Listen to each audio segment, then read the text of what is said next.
We've explored the imperatives of cost strategies. Now let's turn to the strategy of differentiation. What are the fundamental principles of competing with a differentiation strategy? How is the philosophy of a differentiator different from a cost-based competitor? Well, a differentiation strategy starts by identifying a number of needs that the buyer thinks are very valuable or very important. And the differentiator sets out to achieve unique performance in meeting these particular needs. This often requires spending a little bit of extra cost. It's hard to provide superior service or better quality without paying a little extra to do that against capable competitors. Now, the point of the exercise is that the differentiator is trying to command premium prices. And these premium prices will translate into superior performance provided the differentiator's costs are in the ballpark. Now, remember that equation I talked about earlier, that strategic equation between relative price and relative cost. The differentiator is striking a very different balance than the cost leader. The differentiator is seeking to command the premium price and is willing to spend a little bit extra to get that if necessary. But the balance is that the premium must be greater than any extra cost of being unique. This requires that the differentiator worry a lot about cost. Anywhere the buyer isn't willing to pay for it, the differentiator seeks to cut costs to the bone. And the differentiator only wants to spend as much as necessary to command the premium. Now, another essential element of a differentiation strategy is to communicate the differentiation to the customer. Often customers can't tell how you're differentiated, and therefore successful differentiators also find ways to make sure the customer knows that they're getting the benefits. Now let's look at two companies that are successfully using differentiation strategies to develop our understanding of this way of competing further. The airline industry has become a symbol of rough and tumble competition. One airline that stands out in weathering this storm is American. Some voice concerns about whether American would be a survivor after deregulation. American has not only survived, but prospered. Now, how has American achieved this superior performance?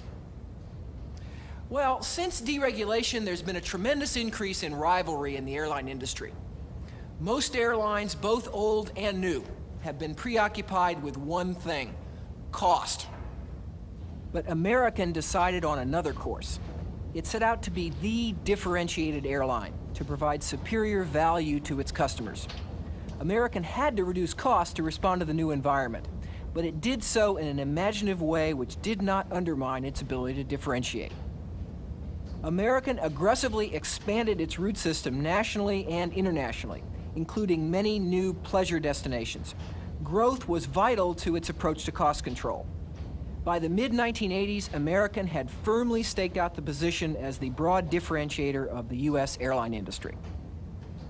A positioning concept is one thing, but how do you translate it into a strategy?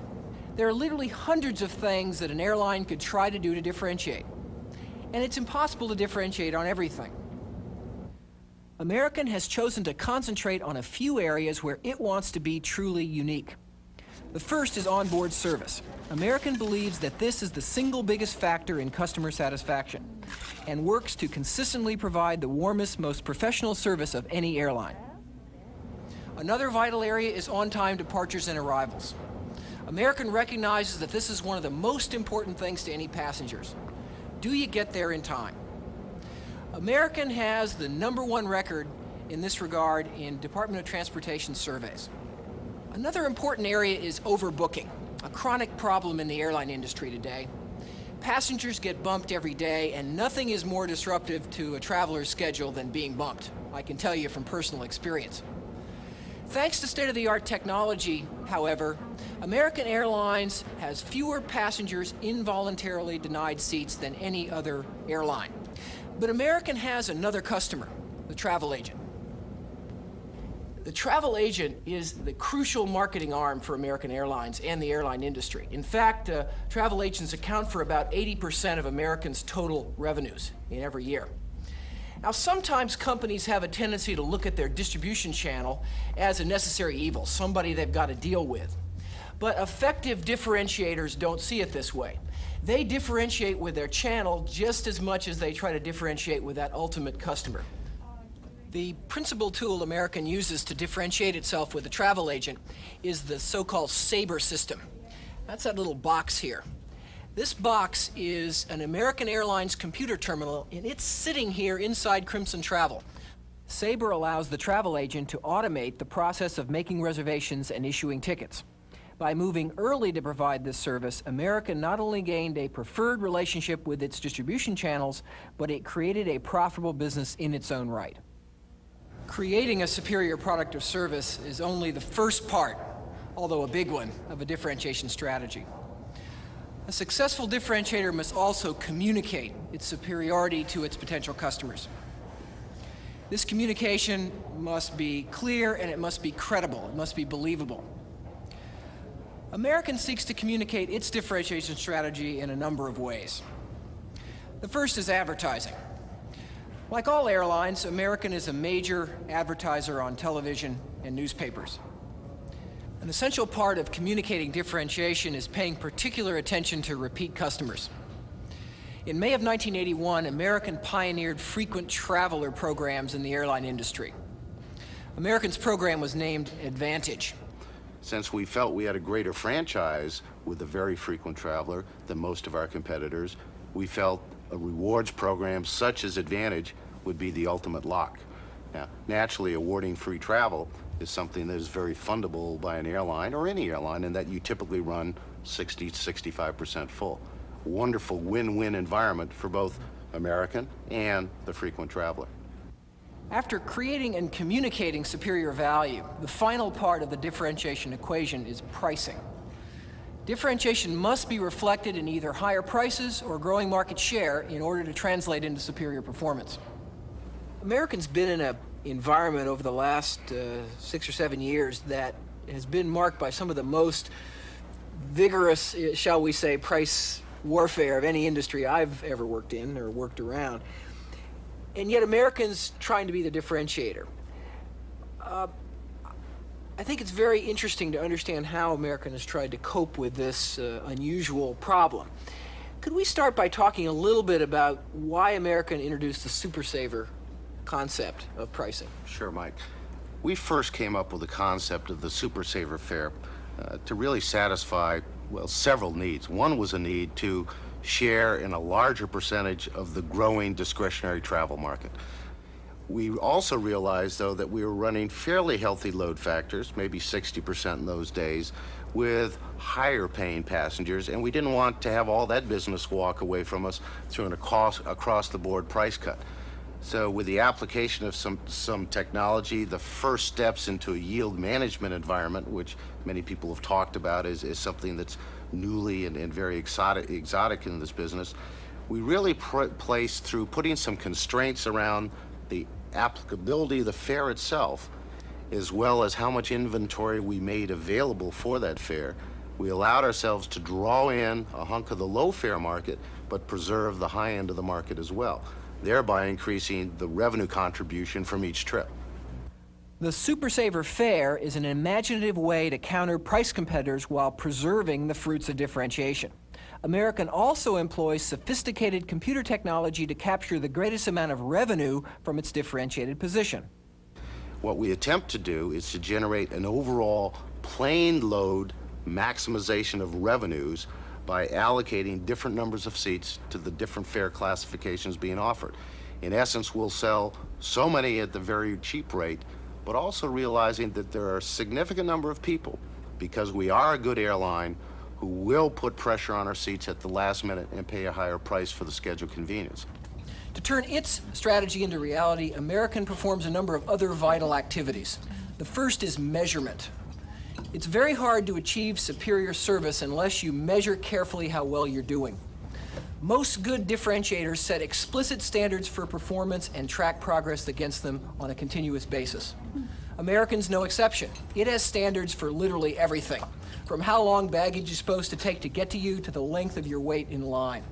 Since 1984, American has conducted a continuous in-flight survey which tracks 21 areas of service quality. It has 280 so-called quality shoppers who continuously monitor service quality throughout the American system.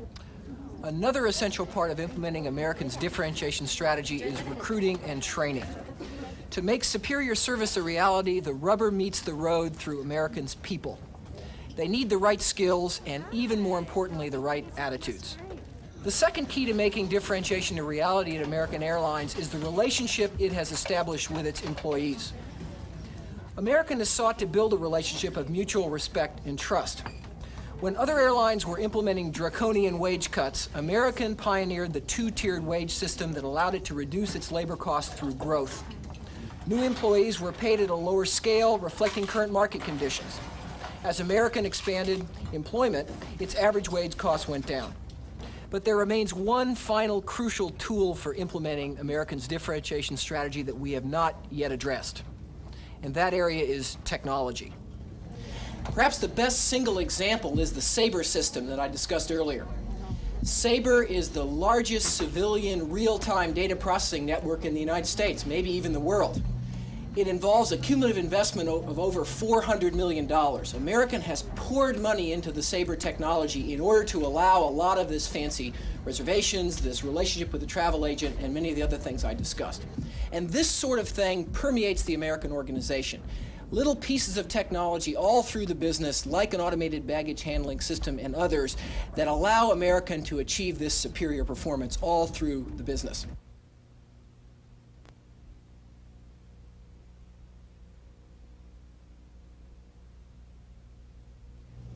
Let's go back to this basic choice of American to try to set itself apart on quality of service. And I like to use the word differentiation because it connotes a broader package of things to set the company apart.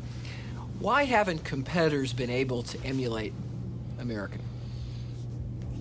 Well, I think it's important, Mike, to keep in mind that competitors regularly do seek to emulate American. I think the issue more than perhaps it's long-term coherence is the best way to characterize it. We've had a corporate commitment to move in that direction for a long time. That is a commitment that is shared at many levels of management, is widely understood. As a consequence, I think we are much more consistent at applying it. Yeah, it's striking how often the truly successful company at carrying out a strategy is one that's really been doing it for a rather long time. Well, I think the issue here, as much as anything else, because it's a service business and because it is so people dependent, certainly the one thing that I think everybody in the industry would agree we have done with great consistency is communicate effectively and broadly with our people. We've told them what the plan is. We've explained how we're doing against the plan. We've explained the problems and the new approaches. How much of your own time have you spent doing that? Well, at least a third of my time is spent in things that I would characterize as primarily communication exercises. After deregulation, the whole cost level in the airline industry has been kind of rocketing downward. What's American done to deal with the problem of cost? We've done a whole variety of things. I suppose the first thing we did is we took a very serious look at the manufacturing plant, in our case the fleet. And in the mid-'70s to the mid-'80s, we made some very major transformations. We got rid of whole fleets of airplanes. Secondly, we made some very major changes in where we put the fleet. That is the route structure, whereas we used to fly a lot of point-to-point operations. All the carriers during this period of time have moved towards the hub-and-spoke operation. We moved earlier and more aggressively than most, and as a consequence, that had a very favorable effect on both our unit costs and our unit revenues. How do you seriously cut costs without undermining quality and differentiation? And let me say first that I think that the notion of cutting costs in a service business as opposed to a manufacturing business without having any effect on product quality is probably something you cannot do. On the other hand, when you begin to look seriously, you always find costs that are embedded in past practice and in culture that can be made to go away because they don't make any contribution to real quality. And there are hundreds of those things. Some of the onboard service features. I mean, do you need 3 pieces of linen as opposed to 2 pieces of linen? Is there a real reason for that, or is that just something that somebody started 25 years ago and nobody has ever taken a serious look at? We went through a tremendously careful analysis of weight on the airplanes, and we got a lot of weight off, and weight is very expensive. So to some extent, you can, in fact, eliminate cost if you are prepared to say, look, there aren't any books here that are closed. Anything we do that doesn't make a contribution, we want to get rid of. It isn't done overnight. It takes years. You do it repetitively, every year, every year, every year, every year. And sooner or later, you begin to take out some things that the customer does perceive. You've been urging for some time that the federal government publish actual airline performance statistics. Why? Now, the problem is that our business is a very unique one in that you can find out the price of any airline ticket anywhere in the world with a single phone call to a travel agent who uses our reservation system. Now, I can't sell you quality unless you've got some qualitative information to compare. In March of last year, I went down and spent a day at the Department of Transportation and took with me a whole series of pro forma advertisements. So these are the kinds of ads that we would run if we had available competitive data about our competitors. Well, finally, we sold that to the Department of Transportation. They are now putting out a very limited data set, but nevertheless some qualitative information.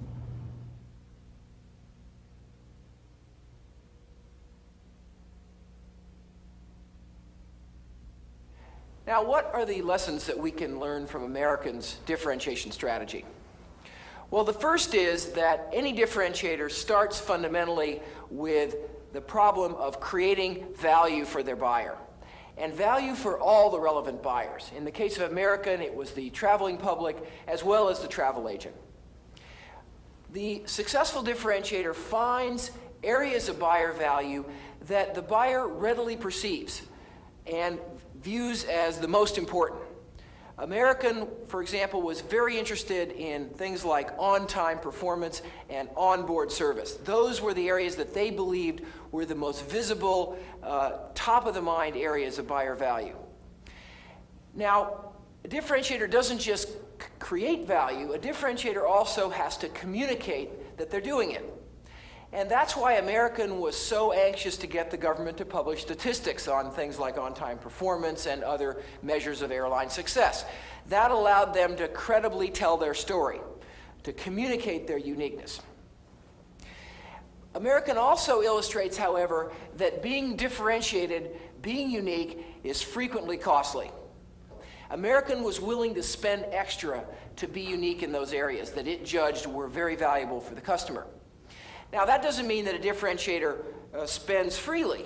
American was using aggressive investments in technology, for example, to try to minimize the extra cost of providing all that extra service.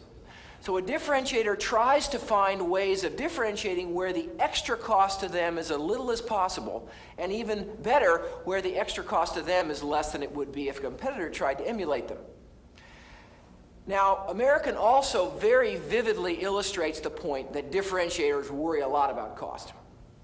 Remember Bob Crandall's discussion of how they strain to get all the weight off the airplane by taking out anything that didn't really contribute to their quality.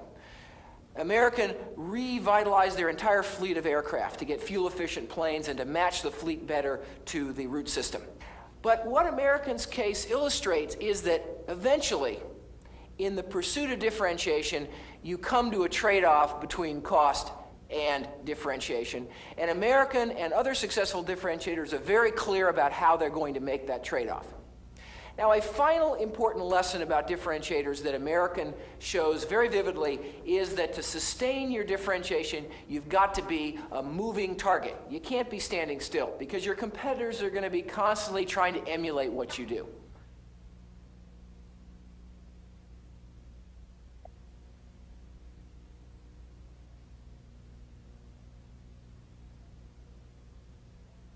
Now, American illustrates a broadly targeted differentiation strategy, and we saw how American was getting advantages from that breadth, because the same traveler was a business traveler one day and a vacation traveler the next.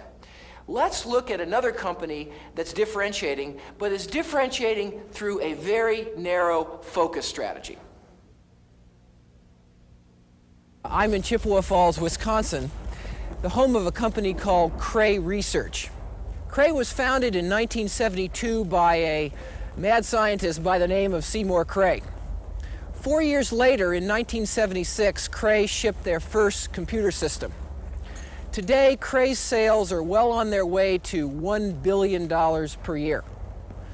Cray's return on equity has averaged a remarkable 25% over the last 5 years, about double the average for the computer industry.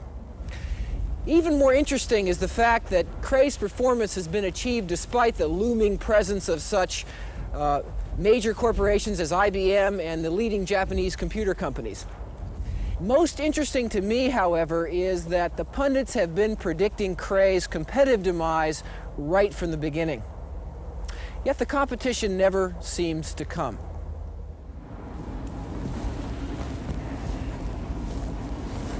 IBM, Digital Equipment, the major Japanese computer companies all produce very wide lines of computers, spanning from very small to very large machines. But Cray Research does not. Cray Research is dedicated to producing only the world's most powerful computers. In my terminology, it has a focus strategy. It's focusing on supercomputers and seeking to be the differentiated producer of supercomputers in the world. I think every engineer in the world would like to have a personal Cray, because our business is one where the solution of a problem built in has the creation of another problem. So when the engineer and the scientist solves a problem in 2 dimensions, immediately he becomes dissatisfied with the results. He wants to do it in 3 dimensions. And that creates the need for more computer power. And that's how the supercomputer becomes an addiction to the engineer. Now, the starting point for Cray's strategy is the technology of the product itself. I'm sitting here next to a Cray XMP computer. You can't feel it, but this machine is hot, and it hums. It's like being next to a volcano. Starting with the initial Cray 1, Cray Research has produced a steady stream of new designs, each of which is a quantum improvement over the one before. In addition to hardware, Cray has developed an extensive advantage in software. It has a proprietary operating system to run the machine. The system is designed so that programmers can use all the commonly accepted programming languages when writing programs. The Cray is also designed to interface or connect readily with any other type of computer equipment. Cray has actively worked with users and with software companies to encourage them to develop programs that will run on the Cray. This growing and growing library of programs both encourages new users and serves as a formidable barrier to entry for new competitors. Selling a Cray is a slow process. It often takes years. After all, customers don't part with $15 million lightly. The front line of Cray's sales approach is a highly trained, highly sophisticated sales force of about 85 people. These people are skilled enough to talk to world-class scientists one day and chief executive officers the next. In addition to the sales force at Cray are 2 other groups. One consists of world-class scientists who dream up new uses for a Cray and show them to customers. Another is benchmarking people who run the customer's own applications on a Cray to prove how effective the machine really is. Both are as important as the sales force in selling such a complicated, expensive product. This is the place where all Crays are built. A Cray takes about 9 months to build from start to finish, including the testing, about the same amount of time as it takes to make a baby. Each Cray involves about 70 miles of wiring and about 170,000 individual connections. Each Cray is built entirely by hand by these ladies that you see here, and they build it error-free. Once a Cray passes muster here in Chippewa Falls, the next step is to ship it to the customer. Before that, though, a Cray advance team visits the customer's location before the machine gets there to make sure everything's ready. But that's not where Cray's contact with the customer stops. In fact, that's just the beginning. Because along with every Cray go 2 hardware engineers and 2 software engineers, all Cray personnel. They live permanently with that machine 24 hours a day. They make sure it's running, and they make sure the customer knows how to use it effectively. Along with the machine also goes a complement of spare parts. Those parts, right on site, allow most problems to be dealt with on the spot.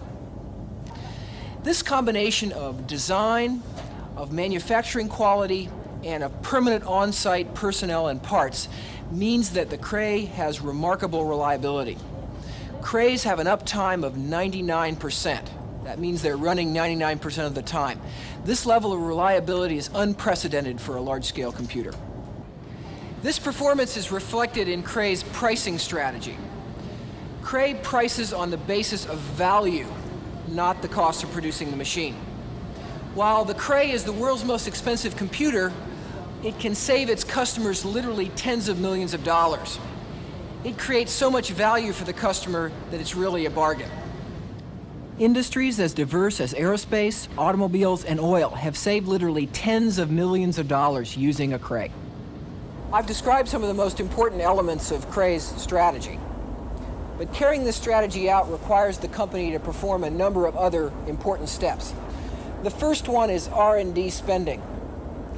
Cray spends 15% of its revenues on research and development every year. This year, that's over $100 million, and all of that is on supercomputers.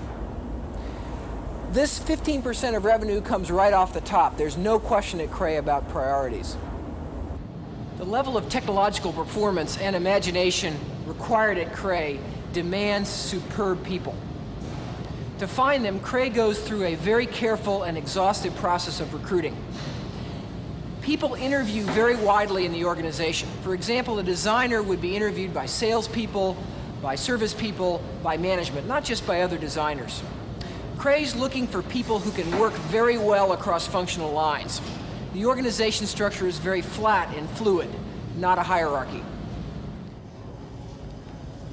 A way of summarizing Cray's relationship with employees, in my view, is this little book. This book has pictures of a Cray machine all the way through the manufacturing process. It's got pictures of the employees that actually worked on the machine, and their signatures are here inside.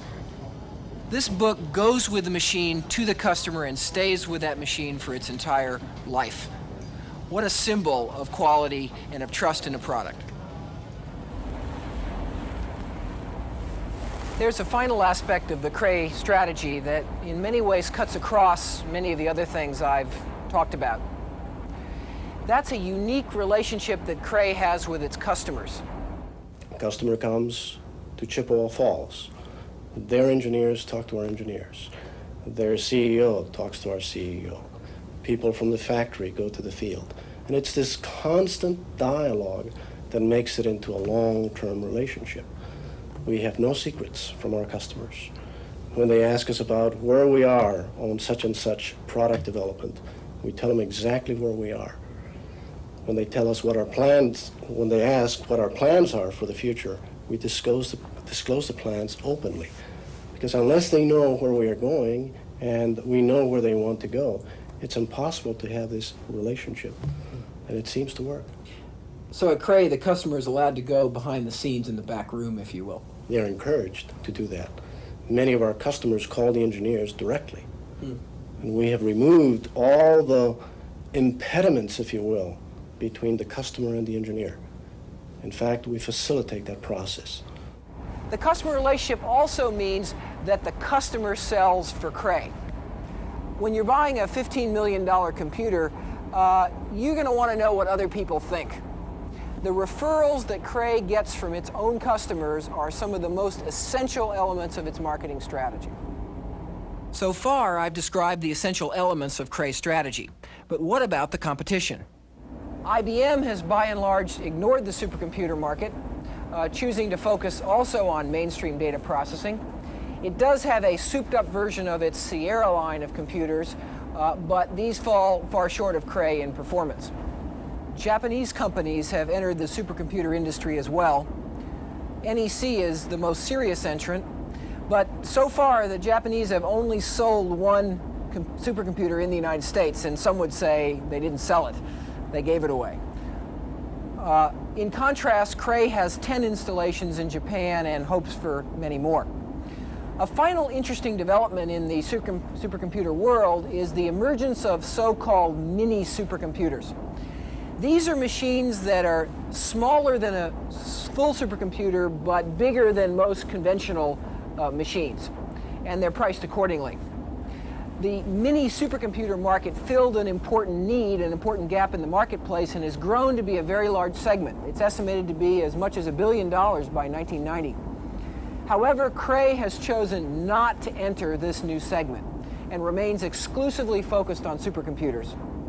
It estimates today that the market for supercomputers has gone from the 90 customers they thought in 1976 to over 1,000 customers today.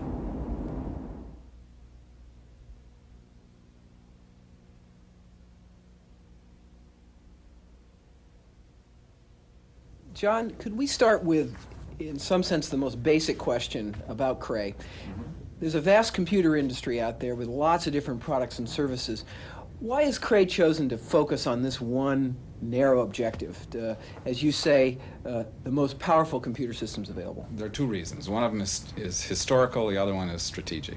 The historical reason is very simple. The company was organized by a fellow named Seymour Cray, who for the last probably 3 decades has been the dominant individual figure in designing these high-powered computers. The strategic reason is just as important, I think, because it gives us the ability to really stay focused in what we do. We've decided time and again over the years that Cray's been in business now to continue our specialization in just this one field.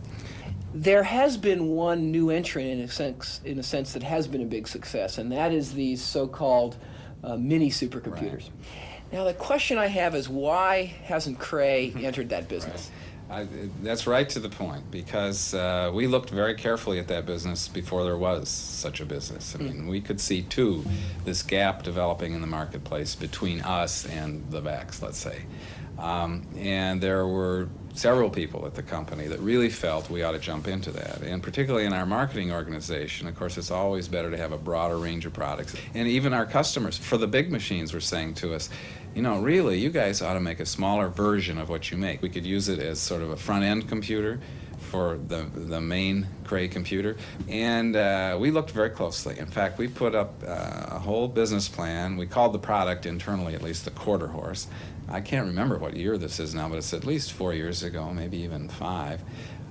Well before there was a mini supercomputer company or market.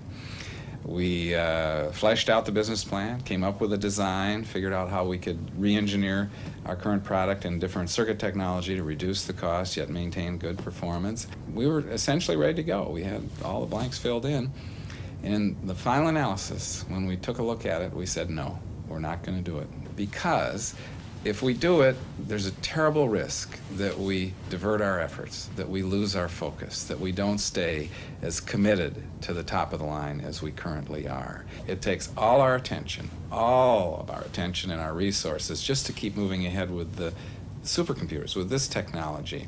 So we said no. It gets at really the heart of the whole strategy, doesn't it? Because it's always easy to make the incremental add that seems very closely related, but eventually you wake up and you find out that you've lost the essence of your strategy. Exactly. And I think that this is a symbol of that issue. You've mentioned several times the organization at Cray and the control issues. How do you keep the organization onto this narrow target? Well, at least we spend a lot of time talking about it. I go around and talk about it. Other people go around and talk about it. People talk about it among themselves. I stand up in front of our people and say it all the time. Look, we go through this whole story and we say we're going to be very specific in what we do, and that allows us to be very general in our actual day-to-day work because we're so focused on this. But I say there are 2 major risks in this kind of a business strategy. Number one, and they grow out of perhaps the same thing. we define it in the mission statement as the most powerful computer system available in the world. That's a singular. There's only one number one. So the first risk is, if we don't make the most powerful computer in the world, we got serious problems here. Number two, even if we do make the most powerful computer in the world and nobody wants to buy the most powerful computer in the world, we got another problem, because we all like to eat, and it's the customers obviously that pay the bills, and so we're out of business. Yeah. Those are risks we take. They're out in front. They're not rational. I mean, you can easily come up with a case that says you should diversify and branch out into things and hedge your bets and cover economic ups and downs. Make sure if you're competitively get behind in one area, you got another area where you're ahead. That's the rational thing to do, and we reject that, because we're going to take these two irrational risks. But by taking the two irrational risks, ironically enough, I think we maximize, in fact, I know we maximize the odds, number one, of our making the most powerful computer in the world, because we don't have a backup plan, we have no alternative, we like it here, therefore let's do this. And number two, by God, we're going to find somebody to buy them.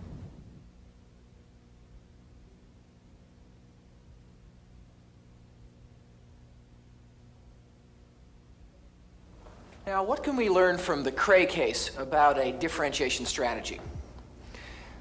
Well, Cray once again illustrates how differentiation starts with creating value for the customer that justifies a premium price. We see in the Cray case how that premium price is very visible and very substantial, but how it's cheap compared to the unique benefits that the Cray provides. Cray also illustrates how an effective differentiation strategy involves more than just the physical product. This is a common error that many companies make. They concentrate their differentiation too much on just the product. In Cray's case, they understood that it was the total ability of the customer to use their product that was as important as the product itself. So they have the on-site service personnel and the on-site customer engineers, for example. Cray also, like American, worked hard to communicate its differentiation. It had benchmarking people to actually run test programs for potential buyers. It aggressively used referrals of past customers to credibly communicate how effective the Cray was. Also, Cray was a moving target. It sought to aggressively improve its performance in generational leaps, just like American sought to innovate in its business. Now, Cray also allows us to supplement our understanding of what it takes to be a successful focuser. Like La Quinta, Cray built its entire strategy around one target segment, the supercomputer. It optimized everything it did for this particular segment, from the architecture of its computers to the way it sold the product to the way it serviced the product. Everything from soup to nuts was optimized on this particular target segment. And that optimization, that concentration, allowed Cray to outperform its less focused competitors. The differentiation focus strategy requires that the company isolate a segment that has somewhat greater or more extensive needs than most parts of the market. Cray's customer wanted this very high speed. Think back to La Quinta. There, in a cost-focused strategy, you're looking for a customer that has somewhat less needs, and you can economize in the process of serving those lower needs. Here it was the opposite. Now, my conversation with John Rollwagon illustrates not only the benefits of a focus strategy, but also the risks. A focuser is betting everything on one particular target segment. If that segment goes away or doesn't grow rapidly, or if the focuser is unable to achieve success in that segment, well, they're in serious trouble. But yet it's the bet that's the essence of their ability to gain advantage. And it's the bet that Cray was willing to make. Cray also shows, like La Quinta, how any focuser is facing constant pressure to broaden or fuzz their strategy. Remember that interesting story about Cray's temptation to get into super minis. If this temptation is succumbed to, the focuser undermines the very essence of their advantage. And so far, anyway, Cray has kept their focus and their advantage very robust. Now, let's step back from this entire discussion of positioning to come to some perhaps broader lessons about positioning in any industry, no matter what strategy you're trying to follow. I think the first broad lesson is that successful strategy, whichever the route to competitive advantage, must worry about both a company's own position as well as industry structure. Remember how American took some vigorous action to improve the whole industry. In the pursuit of one's own position, one can't forget industry analysis. Second, all the successful companies we've seen have picked strategies that are different from their competitors. Now, there's a great tendency in strategy to imitate. You think you're reducing your risk by replicating or imitating what your rivals are doing. But these companies show how competitive advantage demands that a company set itself apart, pick a different strategy, a different route to competitive advantage than its competitors have followed. We also see from these cases how essential to any strategy is making choices. Making choices about exactly what the company is going to be. And this requires trade-offs, and this requires taking risk, and this requires deliberately avoiding things that you could choose to do. But it's the trade-offs, it's the risk that is the flip side and the essential flip side of advantage. Now, as you've been watching, hopefully your route to competitive advantage in your organization or ones that you're interested in is clear. You can identify what basic strategy you're following. And what you've seen will allow you to enhance that strategy and make it even clearer. But if you've got that sneaking suspicion that your company might be stuck in the middle, well, it's time for a new look at strategy in your organization.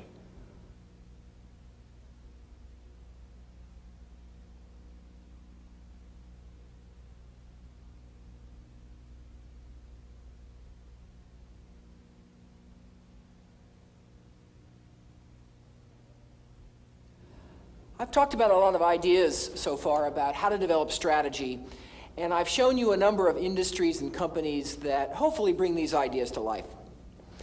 In this final part of the program, though, I want to do something different. I want to try to show you how to bring all these ideas together and apply them in your own organization in practice. Now, in my view, the best way to do this is to actually put ourselves in the strategist's chair of a company that has to make a major strategic change. By trying to use the ideas to analyze a company's problem, we'll get some experience and practice in putting it all together. The company I've chosen for this purpose is the Skill Corporation. Skill is a manufacturer of portable power tools like circular saws. Some of you may be familiar with the company. Skill has a long and proud history in the power tool industry, but had fallen on hard times by the late 1970s.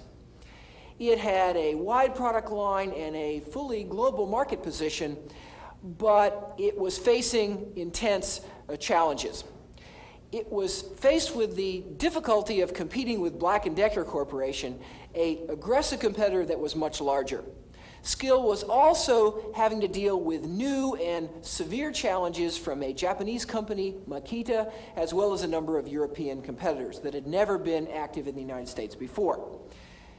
Skill's financial results were deteriorating, and it was clear that they were not in a viable long-term position. Now, Emerson Electric acquired Skill Corporation in 1979. Emerson knew they were in a turnaround situation, but what to do was far from clear. Included in this video package is a case study which describes the complete strategic position and situation facing Skill. I urge you to read this case and think about what you would do given everything you've seen. Now, as you're thinking about Skill, let's look in on one of my Harvard Business School classes discussing this very problem. As you'll see, my Harvard MBAs don't have anywhere near all the answers. The solution to this problem is far from obvious. Okay, so Black & Decker has lower prices, but a better image.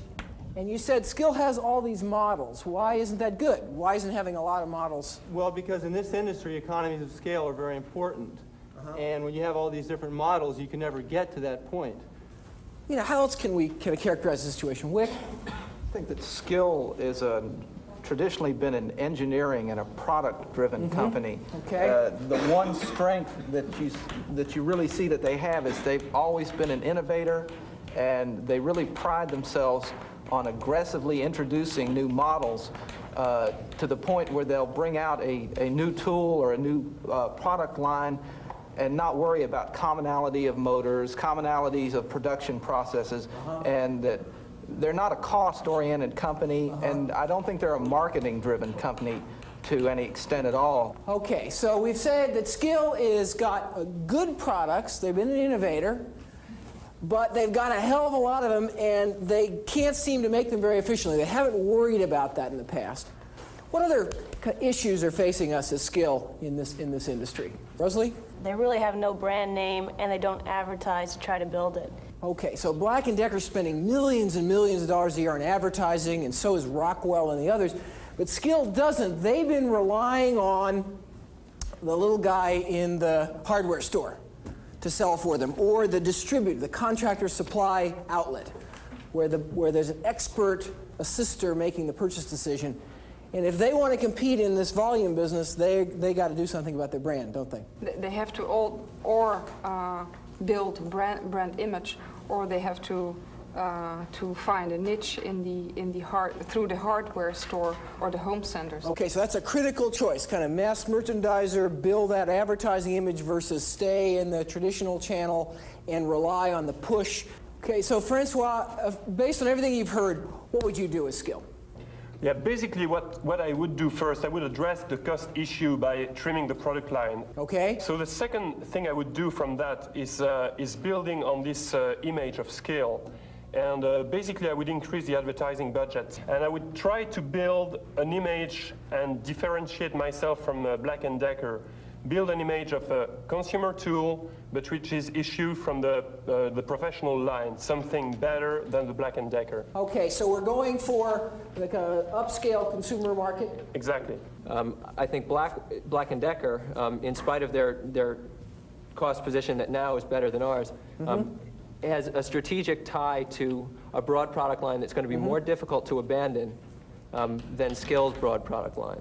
Okay, so Black & Decker is kind of committed to the wide line. They're trying to serve consumers and industrial globally. I think, now going into that implies that we're going to pursue the consumer market, but it also presumes that we're going to be able to resolve the channel conflict that we're going to be faced with. Since we've identified that the hardware stores are the main channel right now for Skill saws, and we also know from the case that some of the mass merchandisers and some of the consumer outlets that are selling at high volumes are now selling these power tools at a cost that's even at a price that's even lower than the cost for hardware stores. Yep. We're going to have to manage that channel conflict that's going to evolve out of that. So you're saying there is an inherent channel conflict. The hardware store is not pleased to see the same tool down the street at the mass merchandiser. Right. Because a hardware store is very dependent on high margins because they have a much smaller volume. Because they've got all this cost. They have to give you all this help and walk you around and show you where the bolts and the nuts are. So how should Skill resolve that conflict? It's a difficult issue. I think they might end up losing a lot of their hardware stores because their real strategic advantage is going to be in very low-cost tools. So you think Skill should really make a push towards the mass merchandiser channel, recognizing that they're going to cost themselves in the hardware channel? I think that's right. So we're kind of saying that the high end is crowded. We've got Milwaukee, we've got Japanese competitors, we've got European competitors. No way we're going to be the premium player. And now we're debating whether we really can be the low-end, low-price consumer tool company or not. And we can compete with Black & Decker on cost in the low end without any image. Okay? Pat? I don't think we have a chance being the low-cost producer. Today we have 7% of the worldwide market, and there's 4 players that are bigger than us. Yep. The one opportunity that I see is to very aggressively trim the product line and perhaps specialize in the circular saw business. That's really our strength, and build on that. Okay. Elliot? Well, I'm apprehensive about doing that because the total business is $866 million. But if we just focus on circular saws, it's only $143 million.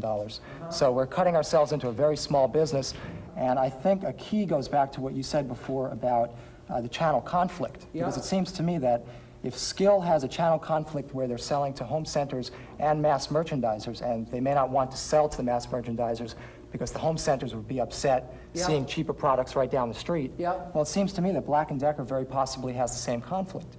And I think they do. So basically what you're saying is, look, let's take advantage of the channel conflict. Exactly. Black & Decker can't afford to not sell to mass merchandisers. Exactly. But what are our sales to mass merchandisers? Chicken feed. Nothing. Nothing. Classic push strategy. We're smaller than they are, but we're more profitable on a percentage basis, which means if you've got a channel that's willing to push a product because it's more profitable, those are the people we're going to tie in with. And Black & Decker has to have the Kmarts. They have to have all of the mass merchandisers because they have a massive advertising budget that they have to spread across a number of units. Okay. A large base of unit sales. They've got to keep that market. Okay. So instead of having to advertise, we'll take the push. Right, and we'll let them have the pull. Now, we'll see what Skill did in a minute. Now, you've thought about what you would do as Emerson Management, and you've heard my class discuss the issues. Let's go down to Heber Springs, Arkansas, and actually see Skill's new strategy for the power tool business. To see what Skill did, I'm going to take you into this plan in just a minute. But the real starting point for the Skill strategy was in the distribution channels. The starting point for Skill's new strategy was a decision to significantly reduce the number of distribution channels it sought to serve. Skill decided to emphasize hardware stores, home centers, and such channels as contractor supply and lumber supply houses. Skill decided to de-emphasize such channels as electrical supply stores, plumbing supply houses, and a number of other specialized outlets. But most significantly, Skill chose not to sell to mass merchandisers, the Kmarts and the Caldors of this world, despite the fact that these channels represented a substantial fraction of industry volume. Why did Skill choose to do this? Well, the first reason was that it allowed them to streamline their product line and their sales force, something I'll talk more about later. The second reason, though, went to the heart of Skill's approach to marketing. By keeping its product out of the mass merchandisers, Skill sought to enlist the support of the hardware stores and the home centers in its marketing program. Now, Black & Decker, Skill's major competitor, sold to all the channels. Now, you can imagine that a hardware store or a home center that provides a lot of service and advice with the product was not at all happy to see a Black & Decker tool down the street at the mass merchandiser sold at a discount. Now, to understand how successful it's been, let's look at the display in this store. I've just been down an entire row of power tools, and where is the Skill display? Well, it's right here on the end of the aisle in the prime position, right where you come in the store. Here's support of your channels personified. I'm back at the Heber Springs plant, and this is the engineering department. It's been a very busy place lately. By narrowing the range of channels it sought to serve, Skill was able to substantially reduce the number of products in its line. In fact, it cut its line by almost 50%. In the process, it immediately lost 20% of its revenue. But Skill